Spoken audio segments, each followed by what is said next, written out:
we're having fun over here. We got Chewy up on the ladder. Supervising, because he says he doesn't want to get chewed on by a big snake. Yes. He's like, now that they're famous, you know, possibly getting. I heard there's a rumor out. Oh, there we go. I saw a rumor I read online. Really? Yeah, I heard that the Discovery Channel, huh? Yeah, they that's what they say. Is it a rumor or not? You guys better Google it. But we got to keep it on the down low. This is down low, right? Hold on. Exactly. Am I low enough yet? No, it's exciting times. You know, I mean, it really is. It's you know, we've been obviously working on a show for a bit now, and me and you both, you know, we're working. How many times have you been there, right? We've been really but this time you got to close on it. What's that feel like? Yeah, I mean, you know, it's you know, it's one of those things that almost feels a little surreal. Yeah. You know, I'll be honest with you. Like you know. You kind of shoot for something a long time, and the one thing, as you know well aware of, is to make it in that world, the entertainment world, you have to be really good at rejection. Oh, I mean, because you're going to get so many, you know, the people that give up will never make it. You know, I mean, you have to just keep going and going, and we've been so close, as you have been, with deals with multiple networks, and so the funny thing is, I will tell you, is that this one, originally I turned it down when they offered it to me because I just wasn't that interested. I was really getting into the internet, and I thought the web is where I live, and so I said, no, I don't want to do it. And then after a little bit of talking with them, I decided, we'll go through the process. But, you know, in the early days when we were trying to do TV stuff, like I would, you know, stay up at night just waiting, like, oh my God, there's a meeting tomorrow. And then I would be by the phone all day, like, when am I going to get a call? This one, legitimately, I didn't even care. I mean, I was just like, yeah, whatever, do it, and wouldn't you know, that's the one that we finally get the deal. I believe in when it's time, it'll be time. Yeah. So I've never pursued it super hard, but I've almost had that situation a couple times. But like you know, I mean, I remember you telling me this particular group will never. They swore they'd never take the show, and my producer was on the final day to sign, and the head person said, we're not having a positive show about reptiles. Yeah. And I said, told you so. I mean, that's the thing, you know, when, you know, but like you said, I think any good show has its time. Absolutely. You know? Just meant to be. You paid your dues. It's about timing, and, you know, sometimes you can have a great concept.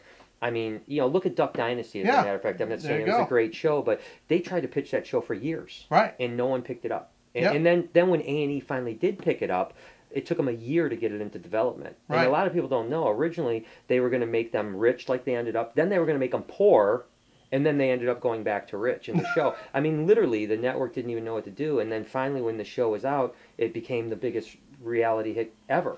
You know, and so I always say that, you know, if you really believe and are passionate about your dreams, you know, you just stick to it. Our pastor, I go to a church, and he's very famous. He wrote a book called Purpose Driven Life. I don't know if you ever heard about it or not, but he kept his letter, his first rejection letter.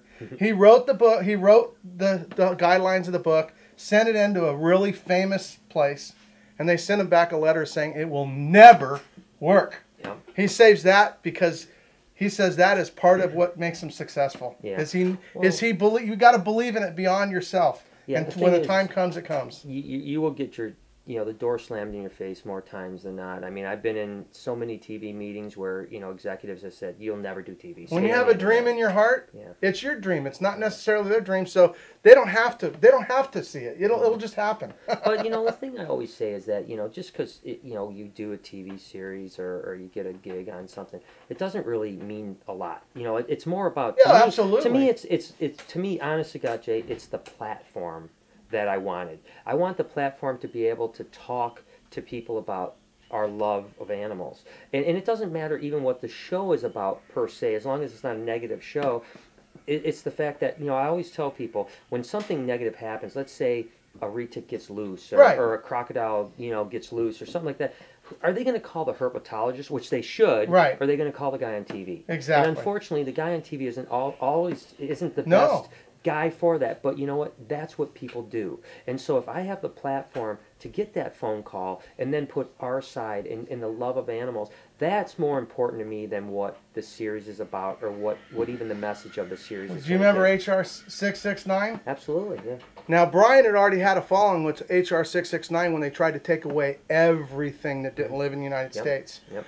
And at that point, I decided as much as I'm not a TV guy, as much as I'm not a public figure, it's time to step up. And so that's when I started my channel, was after you did that, because I honestly felt the same way. Hey, we need to have a voice of reality, because you know what? I hate to say it, but our government and our media is not reality. In very, very few cases is it reality. So it's nice to have somebody like you that hopefully it'll, we'll see how it goes. Chewy's did reptiles for years. Yes. And so we got a lot of experience. So it's nice to see people that are actually doing it, that are truly reptile people, not a scientist that's played with 20 snakes. I mean, there's nothing wrong with that. I'm not saying that. I mean, they got their place too, but it's nice that you've been around. I mean, I've known Brian for at least 25 years. 25 years. There really was barely a reptile industry when we started. And so it's nice to know that he's been around. He's he's out doing all this stuff. It's for real. It's not Well, the one thing that everyone has to understand is that and I can tell you this with unequivocally, financially it's not worth doing TV, and the amount of energy you put into it's not worth it. It's really about if you have enough passion to do. Again, I told you before, I love production. I love being in front of the camera, behind the camera. I love animals. If I can combine those two passions, win-win. That's it. It's not about, I mean, listen, I can guarantee you I have lost hundreds of thousands of dollars because of putting energy into production. And that's one of the reasons why I've never edited a show. I can't focus on building a zoo, breeding rare reptiles, and focus you balance something I couldn't do, and eventually you've cut back on that. Absolutely. To focus the passion. You've kind of got narrowed down to the passion. I love your channel with all the multiple channels and different things. And so, one thing I think we all can learn is that you got to figure out what you really want as you go through life, and when you find it, no bars. I go agree for with you. it. And also when you find it, don't be so stubborn that you can't change course a little bit. Oh, you got to change course. I mean, I always tell people probably one of the things that is the biggest, attributing to the success I've had over 25, 26, 7, 20 years, whatever, is that I was always willing to change my direction. I always navigated what I thought was going to be the best for the animals, the best for my message, the best for everything. And I think that's sometimes people, you got to know when not to beat a dead horse and walk away. But at the same time, you also have to be passionate and stay the course, So you have to know when to stay the course and when to change course. Yeah. And for me, like you said, I mean, I spent many years, I always said, BHB took 100% of my attention. Snake bites, animal bites took 100% of my attention. Right. And that's 200%. I have 150% to give, but I don't have 200%. Point, that's right. And I, once we got to a certain point where I thought, this is really where I want my love to be is the educational side, the production side, the getting people excited. The deflection point. That's what and life is full of deflection points. That's why I went that direction. And don't get me wrong, BHB still got a lot of animals. We're still a big collection. But certainly I'm very, very happy with my decision to go into a little bit more modest collection, and I couldn't be happier in life. It's given me the opportunity to do things that I've wanted to do for the last 2 or 3 years. Modest for people like us is still kind of ridiculous. Overly ridiculous. Yeah, it's overly ridiculous. Okay. Back to snakes. Pretty exciting, anyway. So, guys, can I get a hug? Yeah, absolutely. I'm excited. I'm excited. So the cool part is, the Discovery pulled Chewy in on this whole deal, huh? Yeah. They I don't know what they were thinking. And it has to do. Here's the part that's strange. It has to do with Venom, and they brought Chewy in. Yeah. Are they gonna get? Is they gonna get rid of him in the first episode? Yeah, first. Hey, listen, I did everything I could do to talk him out of having Chewy involved in the show, but no. It's honest to God.